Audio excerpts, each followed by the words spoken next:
Nak beli barang, lepas tu nak pinjam duit orang pula. Okey, RM49 dah. Boleh tak kurang sikit bagi saya? Saya kerja sini je.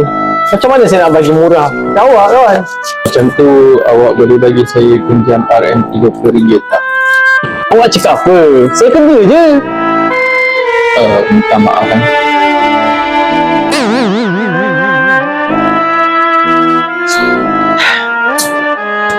Kawan. Masuk balik lah.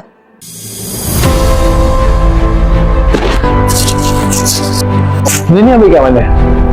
Dekat sana. Dah tak ada duit, lepas tu tak nak letak balik. Nak beli barang, lepas tu nak pinjam duit orang pula. Menyusahkan betul lah orang.